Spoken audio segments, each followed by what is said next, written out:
Suite au diagnostic il y a 8 ans de mon fils qui a été donc diagnostiqué autiste, j'ai constaté qu'il y avait très peu de solutions disponibles en quantité comme en qualité au Burkina Faso. Et ce constat m'a amené à me former pour pouvoir l'aider justement. Et en appliquant cette méthode à laquelle j'ai été formée, j'ai vu les progrès de mon fils qui a pu être scolarisé et qui a évolué et qui continue d'évoluer normalement à l'école. Donc c'est comme ça que Satori Moana est né. C'est né de ma vision, de mon envie de partager cette méthode-là pour vraiment aider les familles d'enfants autistes à accompagner au mieux leurs enfants. Ce travail se fait à travers la formation et la supervision des parents, des enseignants et des professionnels du domaine tels que les éducateurs.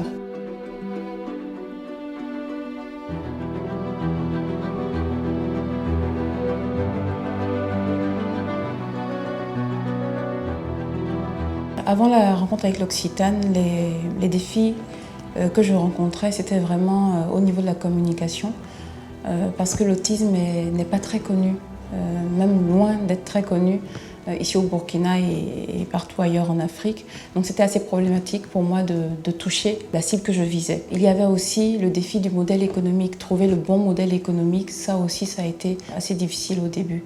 À travers ce programme, j'ai bénéficié d'un appui technique, financier, un appui au niveau du branding du local, un appui aussi au niveau de l'établissement du bon modèle économique en fait. Ces appuis m'ont permis de réaliser pas mal d'événements de sensibilisation. Vous avez des parents qui ne savaient pas que la différence de leur enfant était de l'autisme en fait. Donc il faut déjà savoir quel est le problème avant d'aller vers la solution.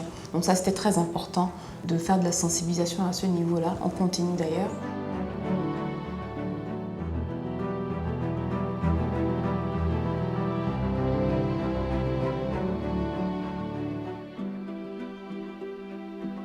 L'équipe de Satori Moana est passée d'abord par 2 séances de sensibilisation. Une à l'endroit des élèves qui devaient donc accueillir leurs nouveaux camarades.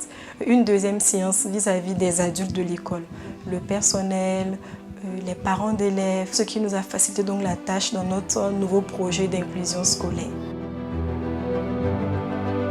Je voudrais vraiment remercier du fond du cœur la Fondation L'Occitane parce que grâce à elle, à travers l'accompagnement de la fabrique, j'ai pu commencer à réaliser ce rêve que j'ai d'améliorer la prise en charge des personnes autistes au Burkina Faso.